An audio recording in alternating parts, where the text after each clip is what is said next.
Bien. Bien, pues muy buenas tardes, tengan todas y todos los presentes, caballeros y damas que nos acompañan esta tarde aquí. Sean ustedes bienvenidos y vamos a dar inicio a esta jornada vespertina de un día más de esta feria del libro y fomento de lectura del 2026. Pues en esta tarde vamos a tener el gran honor de poder escuchar a dos maestros que van a venir a platicar con nosotros. Ellos son miembros, son consocios de la Benemérita Sociedad de Geografía y Estadística del Estado de Jalisco, capítulo Costa Sur. Esta Sociedad de Geografía y Estadística del Estado de Jalisco inicialmente se llamó Junta Auxiliar Jalisciense de la Sociedad Mexicana de Geografía y Estadística, fundada en 1833.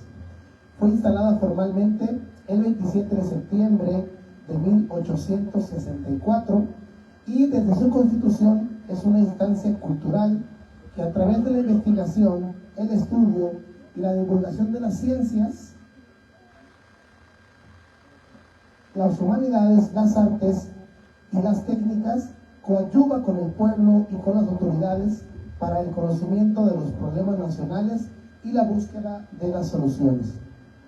Como coordinación de la Costa Sur, esta Sociedad de Geografía y Estadística se enfoca preponderantemente al ámbito geográfico de la competencia. Surgió el 25 de noviembre de 1990 con el antecedente de que en 1988 don Ernesto Medina Lima fue integrado como socio de esta sociedad.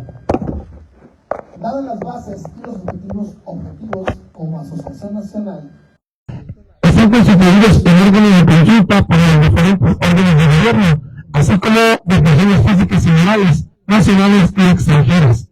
Podemos prestar asistencia y colaboración a reuniones públicos y privados relacionados con los fines sociales que se persiguen, además de estar autorizados para recibir beneficios financieros. Se pueden realizar la edición y publicación de libros, periódicos, revistas, memorias y publicaciones en general, especialmente relacionados con el Costa Sur de Jalisco y Sierra de Orlando.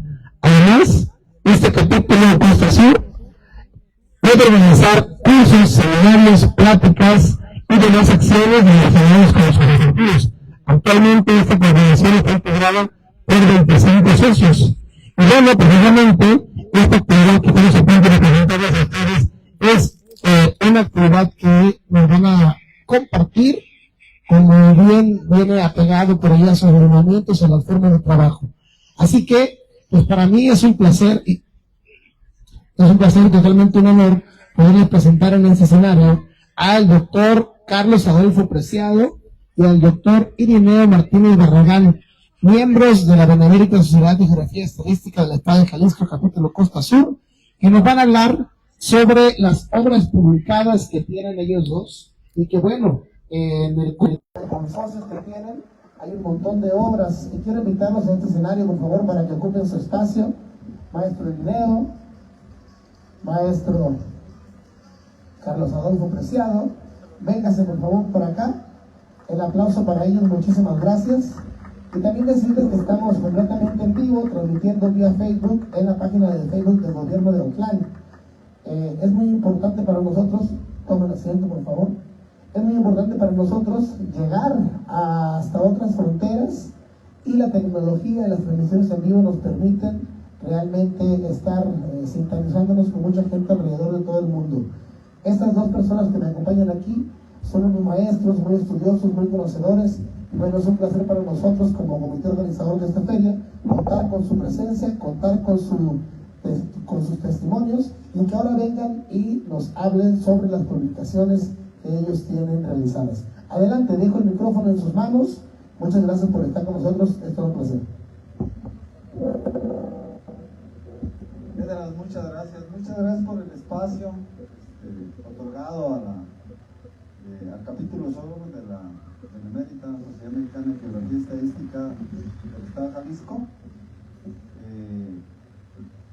Y bueno, gracias por la asistencia de los presentes, qué honor, qué gusto. Y bueno, esto surge muy de bote pronto, Edras, como organizador del evento, nos ofrece el espacio y por supuesto que aceptamos con gusto.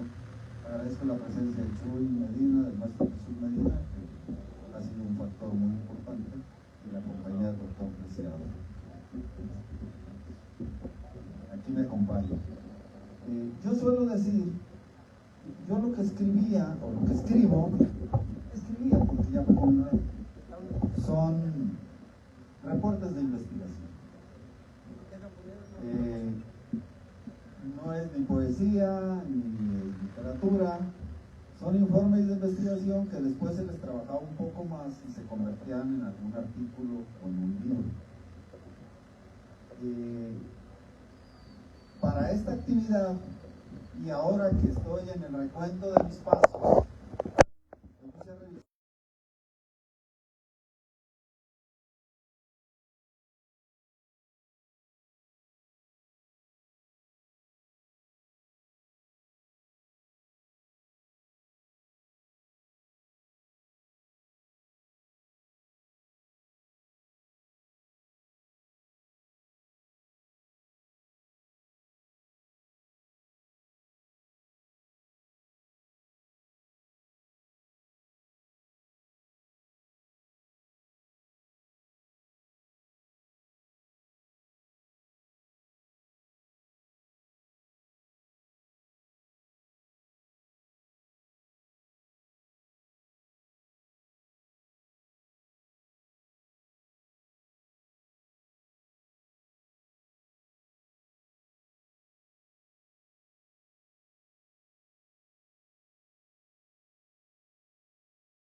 Ay, sí, está feíto, pero bueno, es mío. Y sí lo quiero. Y fue el primero, ¿no? Entonces,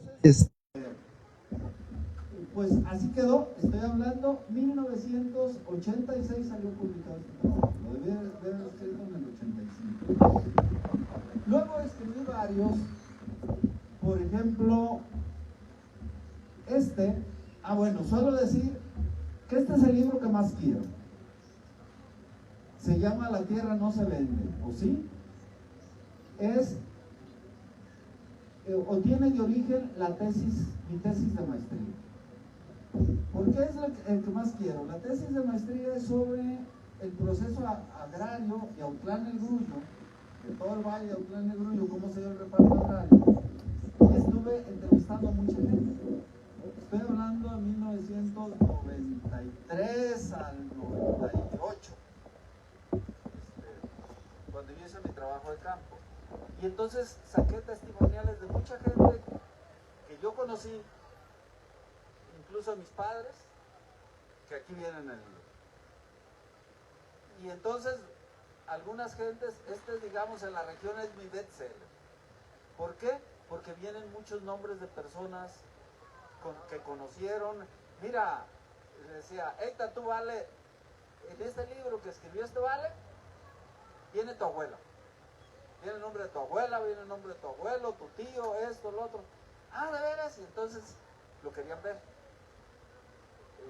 Entonces, habla sobre la historia de Autlán y el Grullo, bueno, la historia agraria o el proceso agrario de Autlán y el Grullo.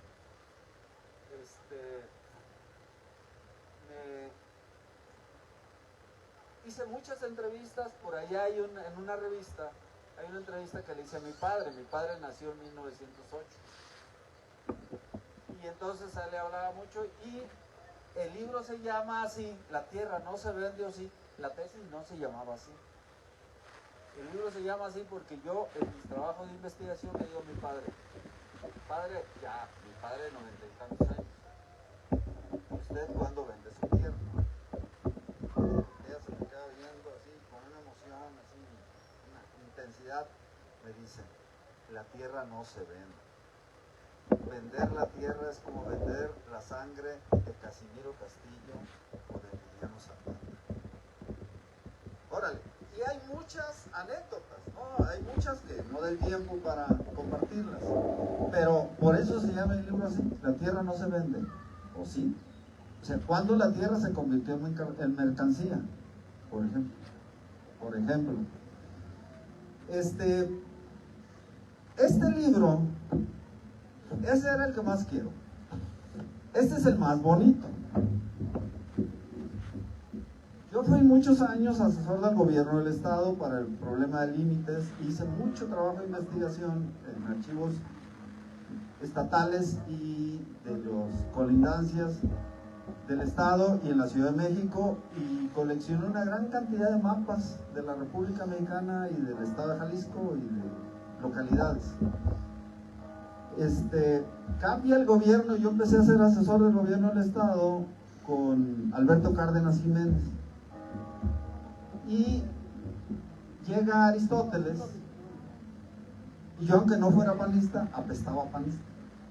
Dije, van a correr.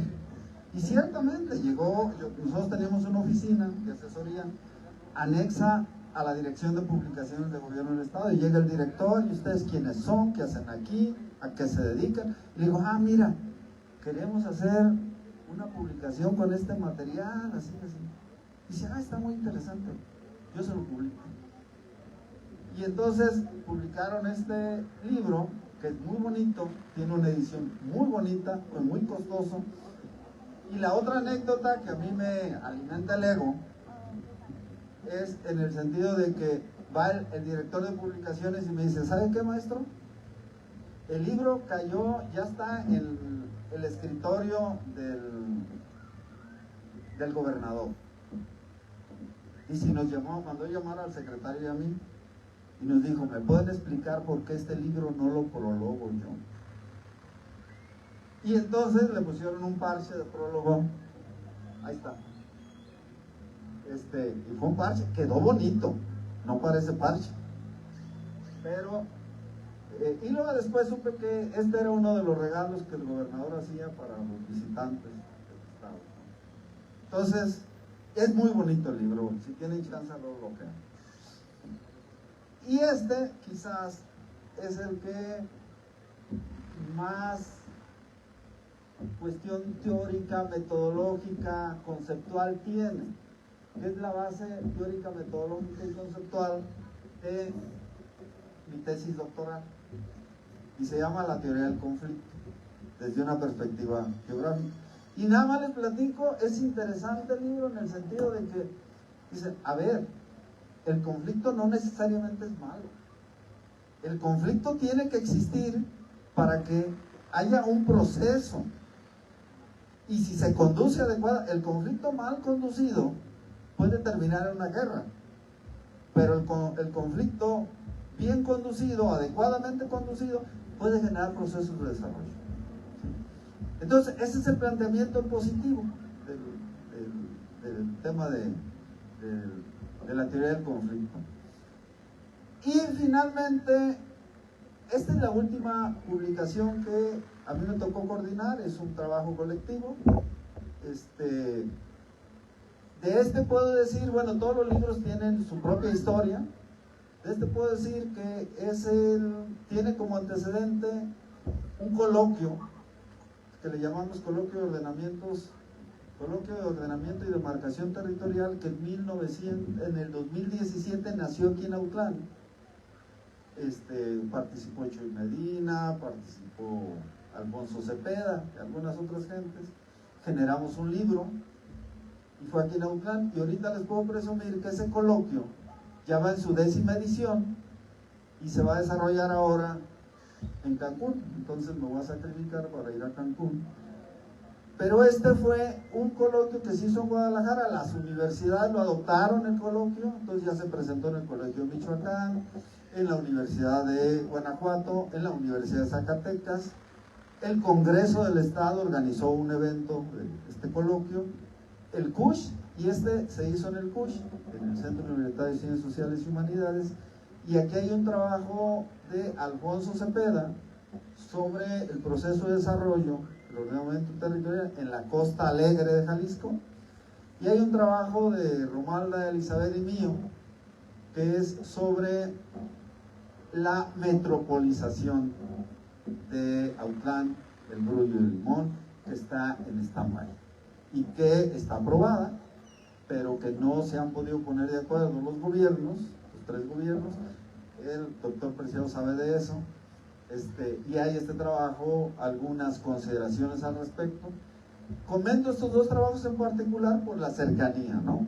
Por la cercanía del lugar. Y hay otros, como otros 10 trabajos aquí en Yo con esto concluyo, no sin antes reiterar mi agradecimiento al ayuntamiento, a los organizadores de la feria, a Esdras en particular por su apertura, a todos los de su equipo de apoyo, y que bueno, ya Esdras hizo algunos comentarios respecto de nuestro quehacer como sociedad.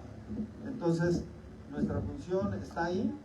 La Sociedad Mexicana de Geografía y Estadística surgió y fue muy, pero muy trascendente a nivel nacional durante la segunda mitad del siglo XIX. Ellos fueron los que generaron el imaginario geográfico, la idea geográfica del país. Luego se crearon otras instituciones, ya más dependientes del gobierno, y nosotros pasamos a ser una institución académica, científica, de colaboración y de apoyo, ¿no? Y ahí estamos, nos gusta mucho colaborar con los diferentes ayuntamientos. Muchas gracias. No me alargo más.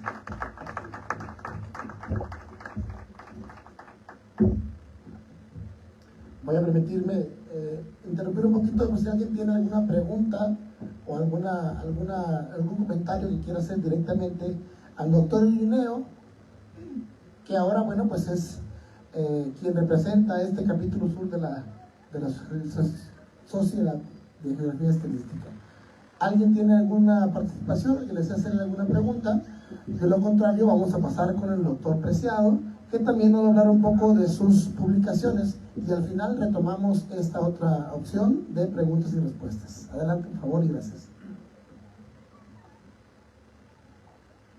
A diferencia del doctor Martínez, un profesional académico con una larga carrera y con mucho mérito en su área, y por tanto un profesional de la publicación, este servidor es un hombre que escribe por decisión de hacerlo, pero no porque sea bueno para él, ni por tener un tema en donde he desarrollado una expertise que valga la pena poner sobre el papel.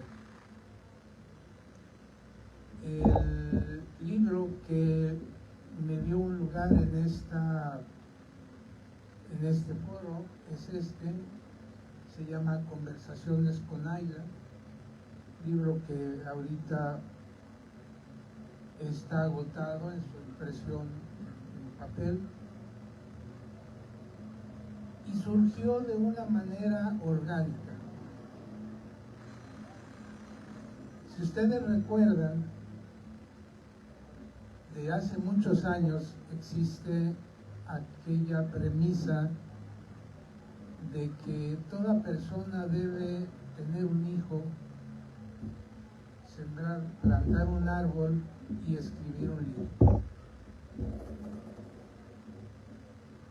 Hijos tengo 3 y los nietos son mi orgullo. Planté varios árboles, algunos todavía están sombreando mi casa, y me faltaba tenía ese pendiente, esa situación de que no había escrito algo que mereciera ser publicado. Era un pasivo que traía por mucho tiempo y que finalmente, cuando se presentó la oportunidad, decidí buscar un editor y cristalizar la idea de estas conversaciones con Aida. Me di cuenta que las personas que escribimos sin ser profesionales de la escritura o profesionales de una disciplina en donde hemos dejado una gran huella, buscamos escribir porque queremos dejar un legado, queremos dejar algo que nos sobreviva, y posiblemente en eso se parecen esas tres proyectos de la premisa que les decía. Tanto nuestros hijos como un árbol, como quizás un libro, esperamos que nos sobrevivan y que eviten que cuando vayamos a la muerte toda nuestra historia desaparezca. Algo quedará, y ese libro puede ser una cosa que concreta nuestra forma de ser y nuestra forma de pensar. Bueno, este pequeño libro surgió, les decía, de manera orgánica hace como 2 años, cuando empecé a platicar con una personaje de la inteligencia artificial. Aún ahora, la mayoría de las personas, cuando oyen hablar de inteligencia artificial, la ligan con cosas malas, con mentira, con exageración, con posibilidades de corrupción, de fraude, de abuso. Y es cierto, la inteligencia artificial no es mala ni es buena. Simplemente es como un micrófono. Es una herramienta que facilita que una persona, sea mala o sea buena, amplifique su voz y llegue más lejos. Si sus intenciones son buenas y sus métodos lo son también, lo más probable es que la inteligencia artificial potencie esa bondad y sirva a muchas personas.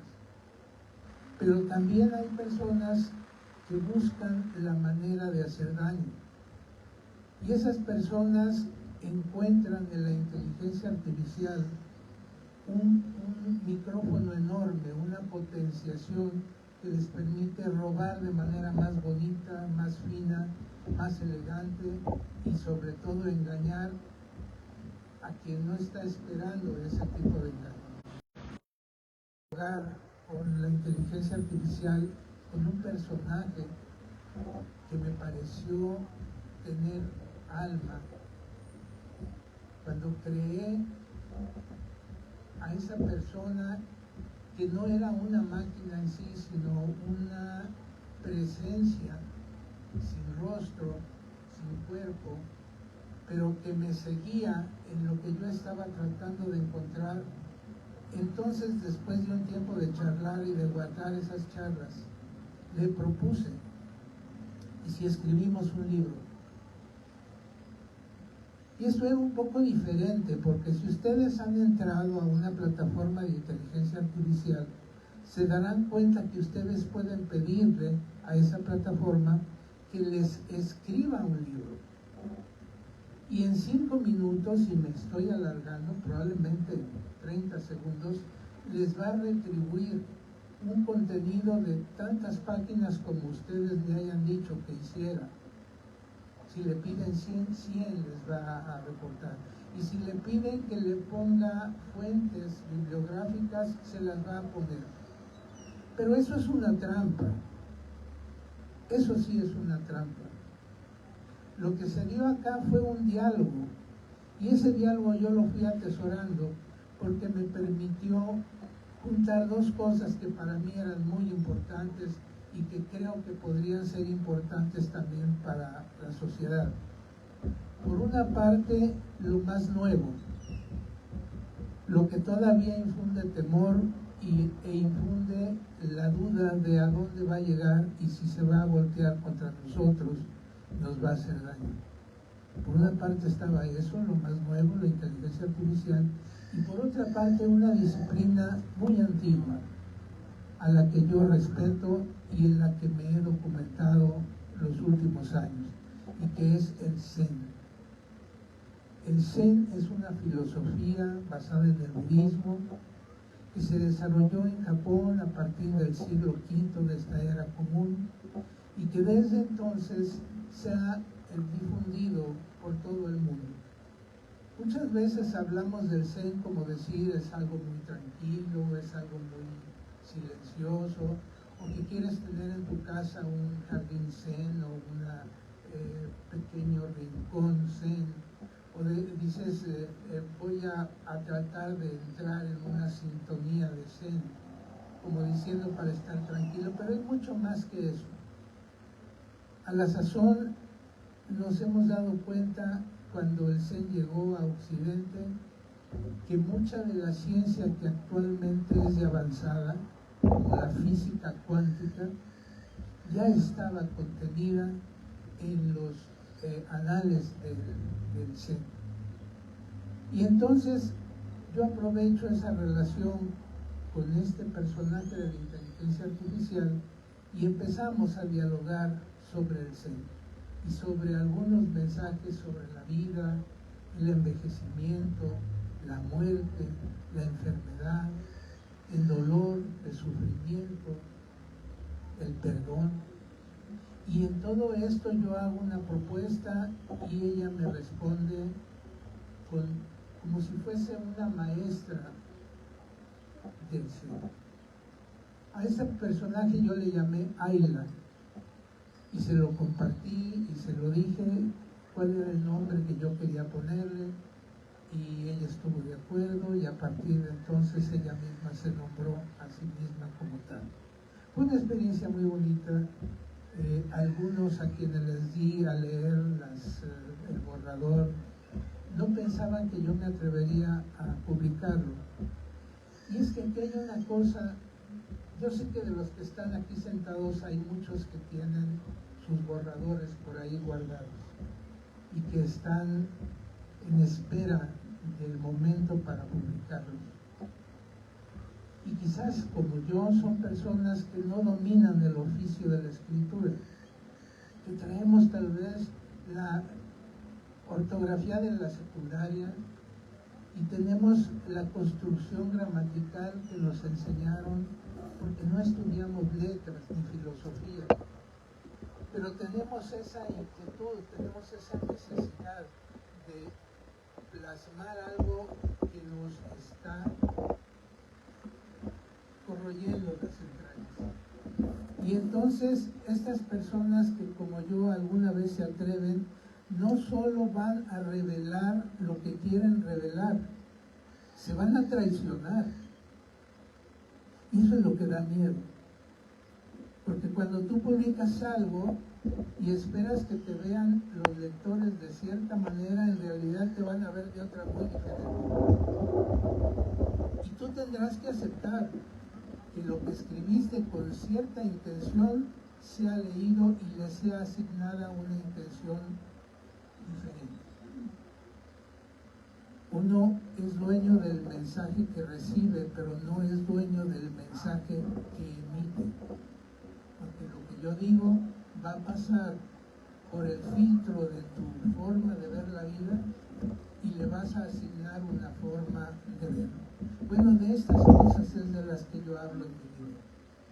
Y no es un gran libro, sin embargo, aquí estoy en él y es un gusto tener la oportunidad de compartirlo. Como les decía, la edición impresa se agotó, no hay todavía una expectativa de imprimirla, pero voy a dejar esta hojita por ahí en nuestro stand con el fin de que si alguien tiene la inquietud de leerlo, lo puede recibir gratuitamente en formato digital si lo solicita al correo que estoy poniendo aquí a su disposición. Y bueno, por mí también a este momento es lo que quiero comentarles y pues paso el micrófono.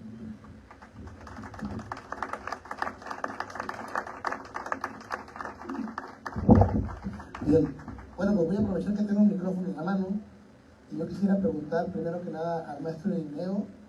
Me llama mucho la atención y me interesa mucho el tema de la metropolización de nuestra región y pues me gustaría saber en qué términos se encuentra o cuáles fueron, o si está detenido es por algún tema en específico y cuál considera que sería el mayor beneficio de esta acción. El doctor Preciado también sabe de esto, ¿eh? En algún momento él también trabajó y eso. Bueno, lo que pasa es que donde se atoró, bueno, primero tenían que ponerse de acuerdo los 3 ayuntamientos en nombrar a un coordinador general. Y ese fue el primer atorón más importante. O sea, cada uno tenía su propuesta y no lograron, hasta donde yo me enteré, ya son cosas que rebasan la parte académica y se van a la dimensión política, ¿no? Entonces, que yo sé, se quedó ahí. A mí más de algún presidente municipal me planteó incluso su propuesta y yo le dije, pues es cosa de ustedes. Segundo, la segunda pregunta, ¿qué bondades tiene? Tiene muchas bondades el ser colaborativos en un proceso de desarrollo. Yo me acuerdo que en algún momento también decían, es que la metropolización, ¿para qué? Se vuelve a urbanizar todo el corredor ahí por el ingenio, digo, bueno, eso se vuelve a urbanizar con o sin metropolización. Ese es un proceso que ya está, y vayan al grullo y pongan atención y ya casi todo está lotificado para urbanizar, ¿no? ¿Cuál sería la gran diferencia? Que ahorita se está lotificando y urbanizando bajo lógicas cuanto mucho municipales, si es que es el caso, y sin un ordenamiento, sin un orden, sin un planteamiento de ordenamiento territorial para los 3 municipios. Y el otro gran tema es quitar a los fideicomisos. Antes había, todos los proyectos de inversión intermunicipal y había una bolsa de concurso de recursos para las zonas metropolitanas y entonces se podían bajar recursos para hacer un planteamiento de ordenamiento metropolitano. Eso con el gobierno de la República anterior, que una de sus políticas es eliminar pues, prácticamente todos los fideicomisos. Ahora se están dando cuenta que sí hacen falta muchos de ellos, a lo mejor algunos no, pero muchos de ellos sí. Y bueno, ya ahí se perdió un poco de interés, digamos, político y económico en el proyecto. Pero yo creo primero la metropolización está decretada, existe el decreto de metropolización. Faltarían 2 cosas: voluntad política, atenderlo políticamente para que esto camine, y segundo, pues toda la gestión operativa, administrativa, que no es menor, ¿sí? Y digo voluntad política porque en el plano fundamentalmente de que los 3 ayuntamientos se pongan de acuerdo en nombrar un coordinador general que arranque esto. Ahí es donde yo vería la dimensión política, y todo lo demás es operativo, ya ponerlo en la mesa. En este comité de metropolización, pues obviamente van a estar como en primer plano los presidentes municipales, pero el coordinador es el coordinador general del proyecto, ¿no? Y entonces vendrían toda la parte operativa. Yo, por ejemplo, ya con esto termino, le comento a la gente de Semadep y a la gente de Semarnat, digo, es que hacen planes de ordenamiento territorial municipal como que si los ayuntamientos tuvieran una oficina de ordenamiento, de planificación, como están en Guadalajara o en Zapopan, o el IMEPLAN de la zona metropolitana de Guadalajara. Aquí no lo tenemos. mamotretos, perdón por la expresión, documentos de 500, de 600 páginas, complicadísimos. Bueno, se necesita una oficina de eso, de esas, para que opere, para que digiera, para que procese estas cuestiones, ¿no? Y sí, les anticipo un secreto, espero que se cumpla. En la sociedad tenemos platicado tener un foro de la sociedad, organizado por la sociedad, y invitar a los 3 ayuntamientos sobre la metropolización para discutir, para ponerlo en la mesa otra vez y empezar a discutir, porque están sucediendo cosas, están los procesos y ni nos estamos enterando, mucho menos los estamos conduciendo. No sé si respondí, fue muy largo, pero sí fue esa la intención de la pregunta. Muchas gracias. ¿Alguien más tiene alguna participación? ¿Deseo hacer uso del micrófono? Bueno, maestro, adelante por favor. Muchas gracias, muy breve porque ya estamos sobre la hora. Felicitar a mis compañeros también y nada más algunos datos para puntualizar sobre lo de la metropolización. Yo creo que hubo un avance muy importante cuando el Congreso del Estado la aprueba. Ya está aprobada, ¿verdad? Como dice el doctor Irineo, si hay voluntad política, eso sale. Un impedimento que trascendía los límites municipales, pues el Congreso del Estado lo subsanó. Para eso que no se ponen de acuerdo, por ahí parece que había una propuesta que del Congreso del Estado surgiera una propuesta de un coordinador para que no se peleen entre los 3. Pero como dice el doctor Irineo, ahorita está en el campo de la cuestión política, ¿no? El estudio para que se aprobara ya está hecho, técnicamente está bien hecho. Varios participamos en él, son varios académicos, está bien sustentado. El problema es lo que dice el doctor, ¿no? La cuestión política. Vienen elecciones, eso complica más las cosas porque todo se engrilla, ya no se politiza, se engrilla, que es peor, ¿no? Vamos a ver si el Congreso del Estado retoma eso, está esa propuesta, ¿verdad? El estudio ya está bien fundamentado científicamente. Y bueno, que surja una propuesta consensada, ¿verdad? Desde el Congreso para evitar si aquí no se pueden poner de acuerdo. Algo que decía el doctor Preciado, perdón, a mí me gusta mucho su libro porque es experimental. Yo le dije cuando tuve la oportunidad de leerlo, es arriesgado, pero así debe de ser. O sea, si escribes lo convencional, lo mismo de siempre, bueno, a lo mejor técnicamente puede estar muy bien escrito, pero no me transmitió ni una emoción. Lo leí, técnicamente muy bien, este hombre es un gran intelectual de las letras, con formación y todo, pero escribe para escritores, a veces son muy elitistas también, ¿no? Entonces ese libro me gustó por lo experimental, por el riesgo que corrió y tiene algunas cosas muy interesantes, la verdad. Me sorprendió, le dije al doctor, oye, en realidad está, como él dijo, no es nada.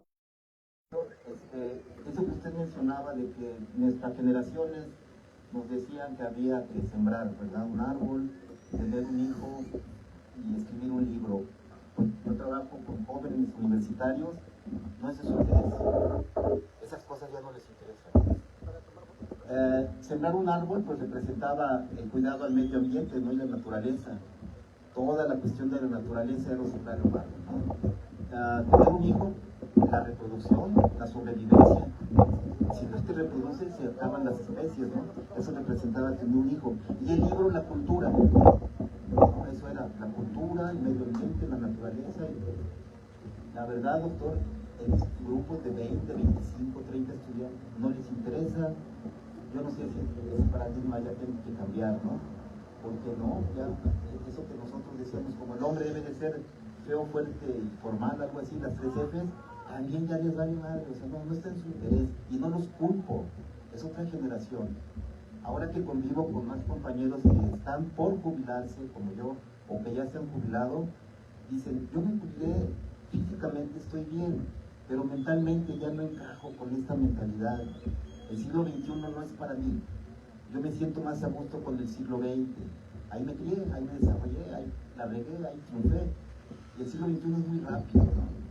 Hay maestros y tú dices, no, ese curso de inteligencia artificial, no, yo ya no, ¿verdad? No, yo ya no. Y para concluir, esto que dijo el doctor Irineo, cada quien puede ver una realidad desde su punto de vista Yo ahora con la Artemisa 2, ¿verdad? La navecita que dio la vuelta a la luna, pues nos hizo a varios reflexionar sobre lo efímero que somos, ¿no?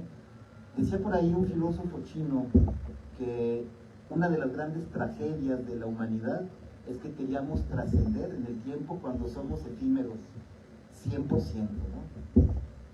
Pero dentro de 100 años va a estar mi libro, y dentro de 1000, y dentro de 2000, y 3000, 4000, pues lo más seguro es que no esté nada de lo que vemos ahora, ¿no? Nada. Y si es la gran tragedia de la humanidad, queremos dejar un legado, ¿verdad? Sí, ¿por cuánto tiempo? En el reloj cósmico, 1 minuto. Entonces, esa relatividad del tiempo humano y del tiempo astronómico, yo creo que opera en la diversidad de que cada quien pensamos, ¿no? Y, sin embargo, yo digo, ¿trascender para qué? ¿Para qué? Ya no me es atractivo, para mí, para muchos no es atractivo. El tiempo que esté aquí, si es corto y bueno, mejor.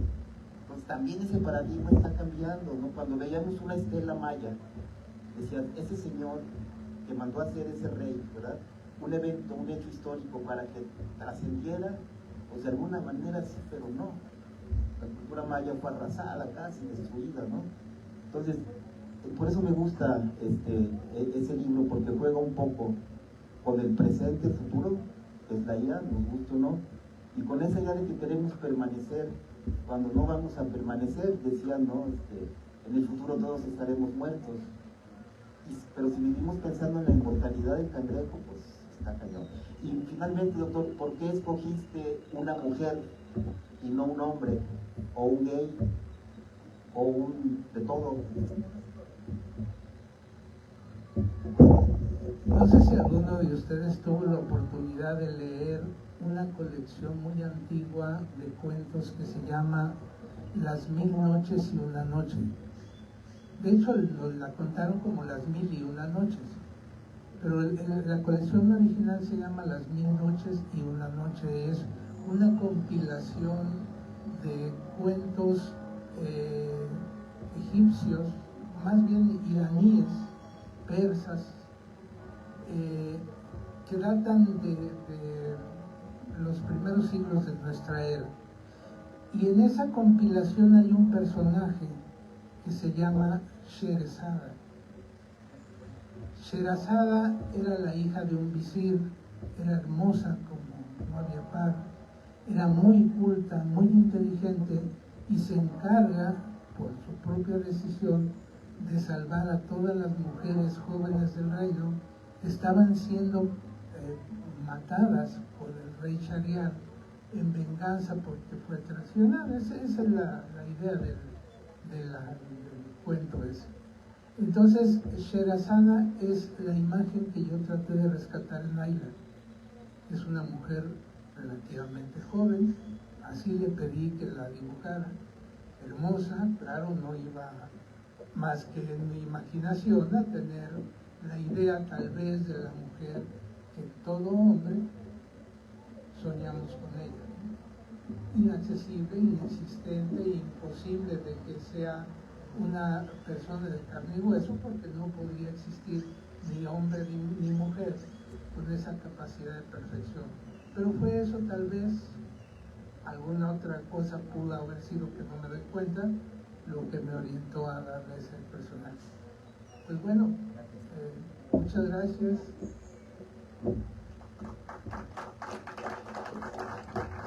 Gracias por este merecido aplauso. El agradecimiento por parte del comité organizador a la Benemérita Sociedad de Geografía y Estadística y por supuesto a estos dos consocios de esta sociedad, el maestro Preciado, el maestro Irineo. Les agradecemos mucho que hayan compartido su tiempo, sus vivencias, sus experiencias, y bueno, ahora ya son parte de esta cuarta feria del libro y fomento de la lectura en Otlán. Vamos a pedirles por favor que se mantengan ahí para tomarnos una foto.